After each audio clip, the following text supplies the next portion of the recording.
एक कहानी है, छोटी सी। बहुत पुराने समय की बात है। हजारों साल पहले एक बहुत ही दयालु राजा थे। एक राज्य के राजा थे, बहुत दयालु थे। और आप जानते हैं कि पहले की जो प्रथा होती थी उसमें राजाओं के पास बहुत सारी धन संपत्ति होती थी। तो उनके पास भी बहुत धन संपत्ति थी,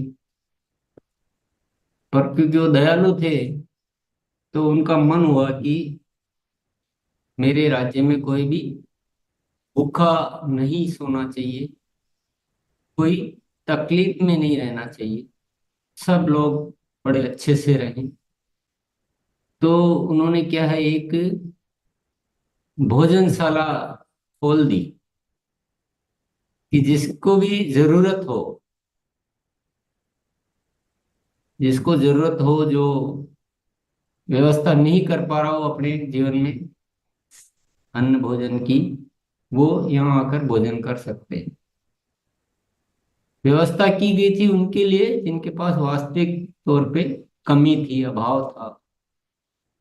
ऐसा उनका मन हुआ। लोगों ने बड़ी प्रशंसा की, बड़ी खुशी हुई सबको।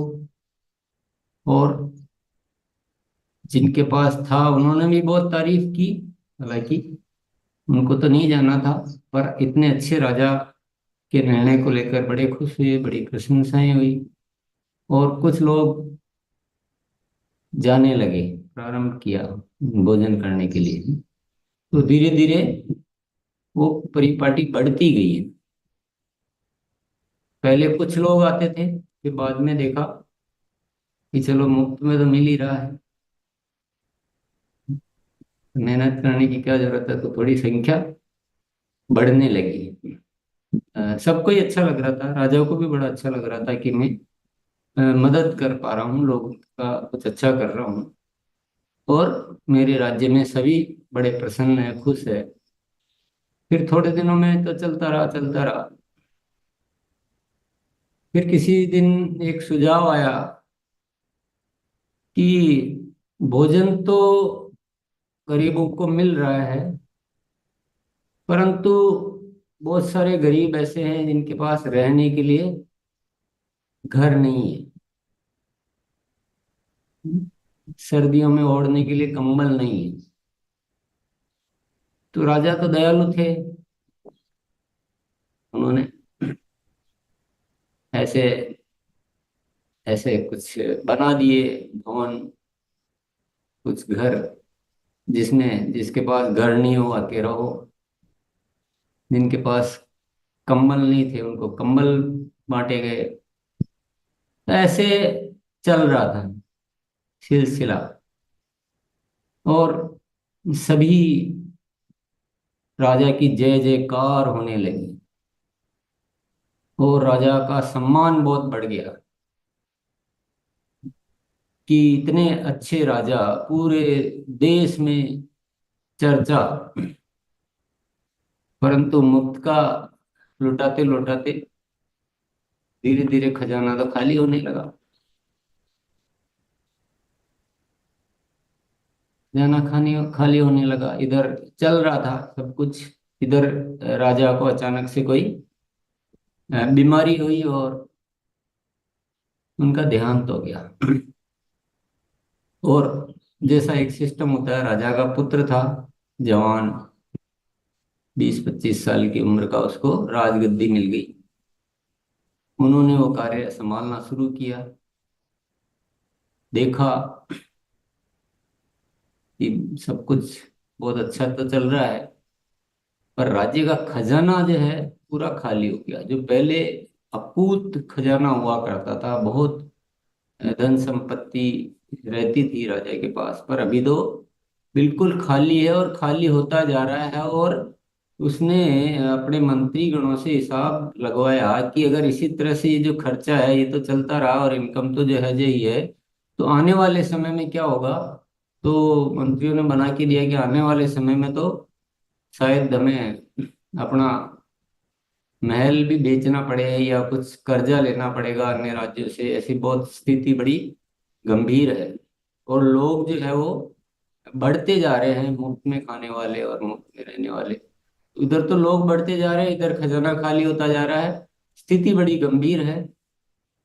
तो क्या किया जाए, क्या उपाय किया जाए? तो क्या, क्यों हुआ ऐसा? जब इतना अच्छा सब कुछ था तो ऐसा क्यों हुआ? तो थोड़ा रिसर्च करके आओ, थोड़ा विश्लेषण करके लाओ, ये रिपोर्ट लाओ मेरे सामने कि ऐसा ये सब कुछ क्यों हो गया। जब इतना अच्छा राज्य था, इतना धन संपत्ति था, सब कुछ ठीक था, ऐसा क्यों हुआ? और मेरे तो पिताजी इतने, जिसकी पूरे देश में जो है जय जयकार हो रही है, इतने अच्छे, जिसका सब गुणगान कर रहे हैं, फिर ये क्या हुआ? तो सर्वे किया गया, रिसर्च किया गया, एनालिसिस किया गया, तो रिपोर्ट बन के आई कि लोगों में जो है वो मुफ्त में खाने की इतनी आदत बढ़ गई कि लोग राज्य में जो है वो काम करने का प्रैक्टिस ही छूट गया और आलसी हो गए ना।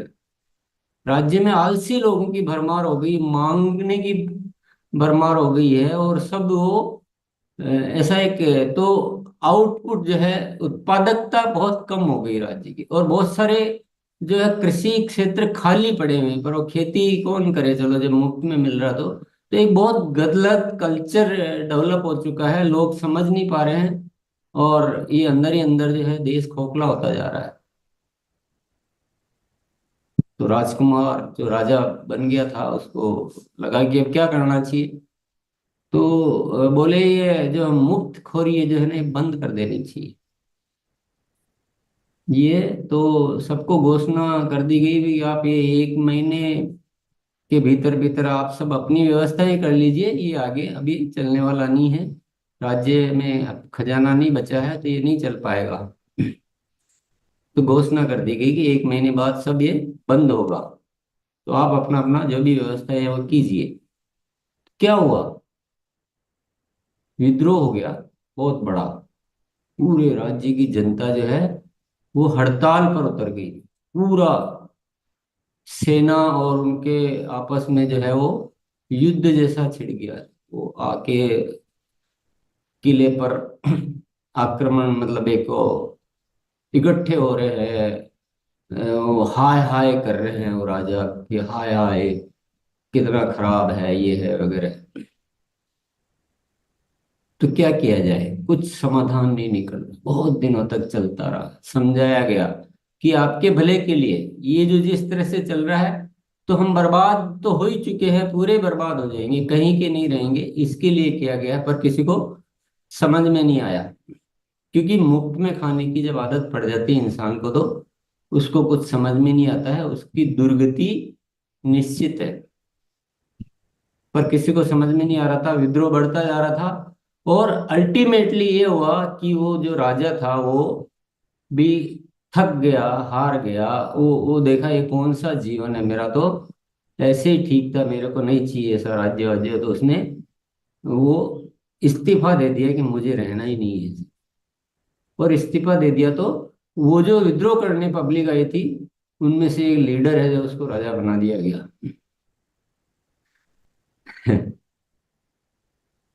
फिर फिर उसने कुछ, अब वो विद्रोही आदमी, नेगेटिव मानसिकता के, बिना सोच के आदमी जब ऐसा आते हैं, तो फिर उन्होंने सारे उल्टे सीधे डिसीजन लेना शुरू किया है। आपस में बंटवारे कर दिए गए कि एक ये वर्ग है, एक वर्ग है। टैक्स लगा दिया जनता पर बहुत सारा।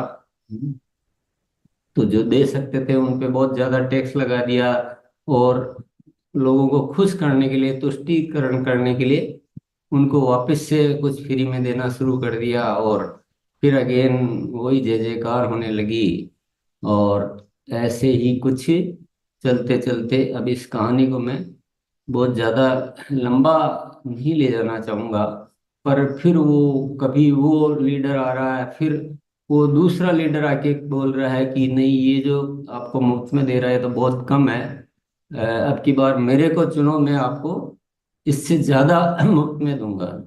ये तो केवल आपको भोजन और कंबल ही दे रहा है, मैं आपको अच्छे घर भी दूंगा, आपको मोबाइल फोन भी दूंगा, आपको मोटरसाइकिल भी दूंगा। और ऐसे ये चलते चलते चलते फिर ये सारी व्यवस्था अव्यवस्था हो गई, पूरा बर्बादी का एक वातावरण बन गया, और सब कुछ देश में लूट खसोट।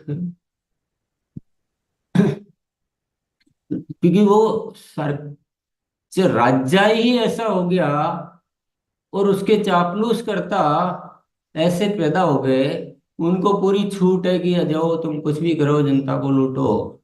और अब मुझे कुछ कहने की जरूरत नहीं है कि क्या होता है, पर सत्य क्या है? सत्य क्या है कि जब इंसान को मुफ्त में खाने की, दूसरों का हक के खाने की, बिना मेहनत किए जीवन में 4 दिन भी गुजरते हैं, वो अभिशाप होता है। बिना संघर्ष किए जिसको जीवन जीना पड़ जाता है, वो अच्छा नहीं है, वो बहुत बुरा है। तो हमारा जो एक मेंटल जो सोच है, जो मानसिकता है, उतनी विकृत हो जाती है कि हमारे को अच्छा बुरा कुछ समझ में आता ही नहीं। तो वो अंदर जो एक जो मन है ना, वो चोरी का मन आ जाता है, वास्तविक मन नहीं रहता। इंसान इंसान रहता ही नहीं है। और वही जो इस राज्य में हुआ कि राजा ने, तो दयालु राजा था, अच्छा कुछ समझ के किया, पर उसने अच्छा कुछ किया नहीं हकीकत। जिसको दुनिया अच्छा समझ रही थी वो अच्छा था नहीं, जिसको वह अच्छा समझ रहा था वह अच्छा था नहीं। ये बहुत बुरा था। हमारे साथ भी यही हो रहा है। इस देश का दुर्गति जो है ना, देश की दुर्गति का कारण यही है कि हमारे साथ खेल खेला जा रहा है और हम समझ ही नहीं पा रहे हैं।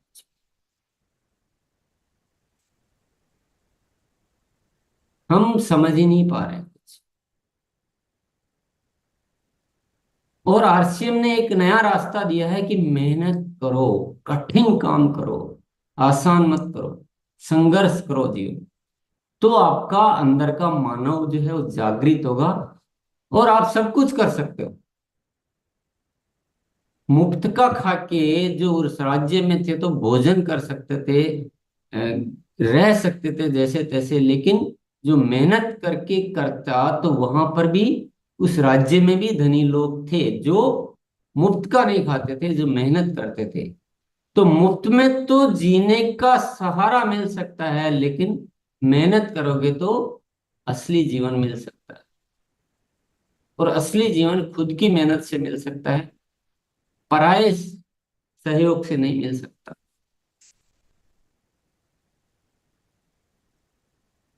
तो आरसीएम क्यों है? आरसीएम इसलिए है कि हम मेहनत करना सीखें, हम अंदर से प्रेरित हो, हम अपने जीवन की वास्तविकता को समझें कि हम धरती पर आए पुरुषार्थ करने के लिए, भीख मांगने के लिए नहीं आए। और ये हमारी जो आदतें पड़ गई है, और हमें जो मिसगाइड किया जा रहा है, हमें जो दिग्भ्रमित किया जा रहा है, सबके अपने अपने स्वार्थ है, सबकी अपनी अपनी व्यवस्थाएं हैं, सबकी अपनी अपनी मजबूरी है। पर आपकी कौन सी मजबूरी है? आप क्यों किसी की बातों में आते हो?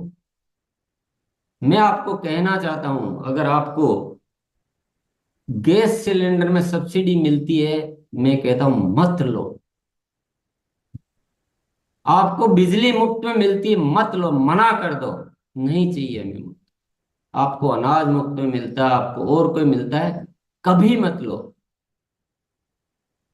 मैं आपको गारंटी देता हूं, अगर आप जिस दिन ये चीजें छोड़ना सीखोगे, छोड़ोगे कितने की? आप 1000 रुपए की, 2000 रुपए की, लेकिन आप प्राप्त करोगे वह करोड़ों की दौलत के समान होगा वो। क्योंकि आपका आत्मसम्मान को कोई चुरा के ले जा रहा है, और आप आत्मसम्मान बेचे जा रहे हो।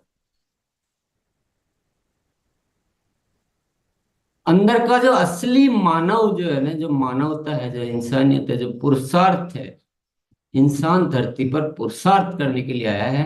और जिस दिन वह इंसान पुरुषार्थ करना भूल जाता है, वह चवन्नी में बिक जाता है,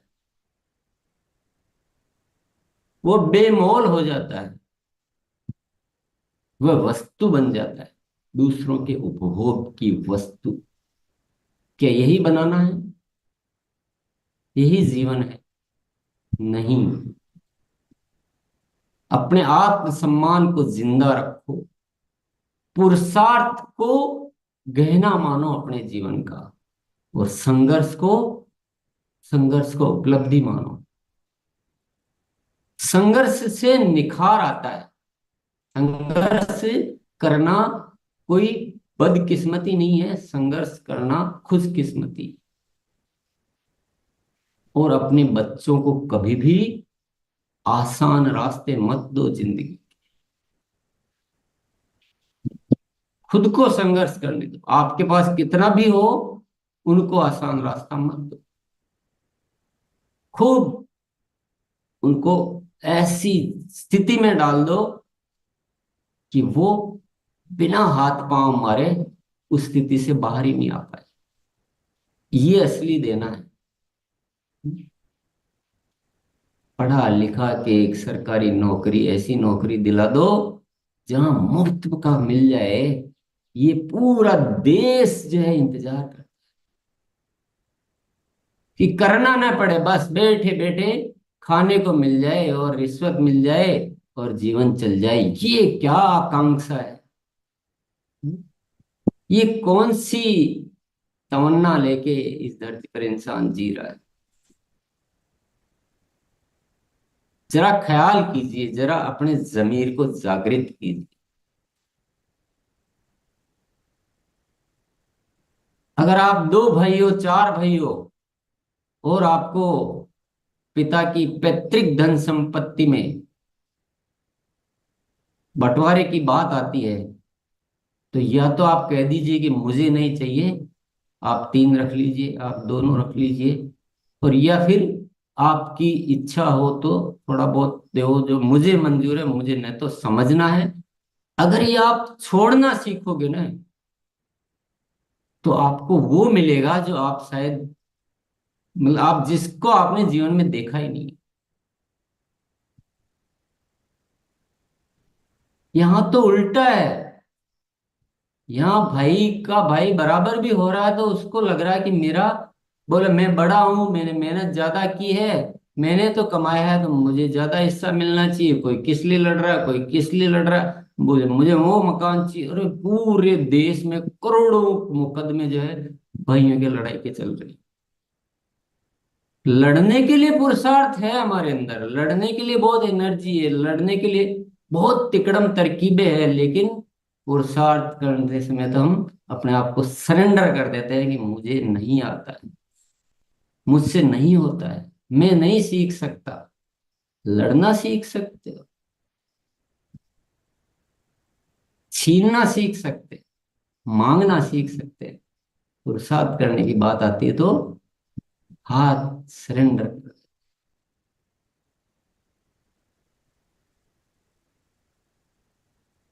अगर आप तह में जाओगे ना, जिंदगी की तह में, तो आपको समझ में आ जाएगा ये बाहर की दुनिया में हमें गलत के अलावा कुछ मिलता ही नहीं। आप मेरी बातों को जिस नजरअंदाज तो कर देते हैं, पर इस सत्य पे आप जाके देखना, ये सत्य दुनिया का सबसे बड़ा सत्य है। हमें बिगाड़ के रख दिया, हमें कीड़े मकोड़े जैसा बना दिया इस माहौल ने, इस वातावरण ने, इस व्यवस्था ने। और आरसीएम एक ऐसी व्यवस्था ही है जो इंसान को पुरुषार्थी बनाने को प्रेरित करता है, संघर्ष के लिए उकसाता है। यहाँ मुफ्त की बात नहीं की जाती। और आप में से जो मुफ्त की बात करते हैं, वो आज से कहना छोड़ दिए। आओ जल्दी से पैसा कमाओ, आओ मैं बना दूंगा रॉयल्टी। उधर क्या कर रहा है?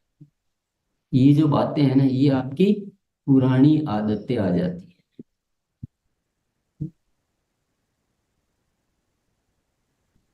कठिन काम करो।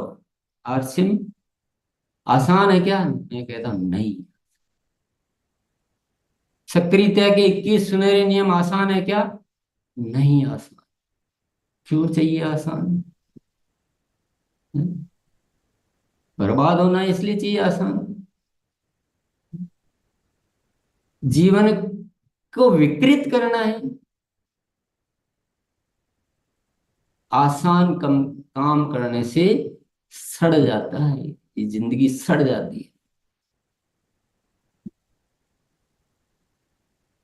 लोहे के औजार को अगर आप इस्तेमाल नहीं करो तो उस पे बड़े बड़े जंग आ जाता है, और उसके आधे हिस्से को इस्तेमाल करोगे तो आधा ठीक रहेगा, आधे पे जंग आ जाएगा। लेकिन उसका पूर्ण इस्तेमाल करोगे तो वह ऐसा चमचमाट करेगा। ये जिंदगी भी कुछ ऐसी है दोस्तों, इसका इस्तेमाल करोगे तो ये निखार आएगा इस जिंदगी में। संघर्ष करोगे तो शक्तियां जागृत होगी, कठिन काम करोगे तो सीखोगे, हर स्थिति से निपटना सीखोगे, हर स्थिति से जीतना सीखोगे।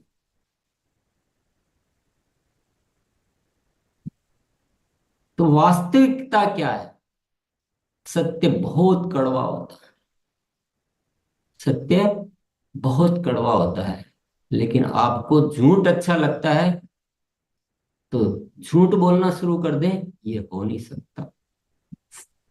सत्य का पुजारी दूसरों को खुश किसमें मिलती है, उसकी तारीफ किसमें होती है, वह चिंता नहीं करता है। सत्य का पुजारी सत्य ही बोलता है, दुनिया माने न माने, दुनिया सुने न सुने, सत्य सत्य है। और मैं जो बोल रहा हूं, इस सत्य में कोई माई का लाल इनकार नहीं कर सकता। और जो भी इस देश में व्यवस्था चल रही है, जिनको हम अपने कर्णधार मान रहे हैं, जिनकी पूजाएं करते हैं, जिनको हम हीरो मानते हैं, वो किसी न किसी व्यवस्था से मजबूर है, उनको वैसा ही करना पड़ता है। पर आरसीएम मजबूर नहीं है। आरसीएम एक स्वतंत्र व्यवस्था है जो एक सत्य को लेकर आपके सामने पेश हुई है।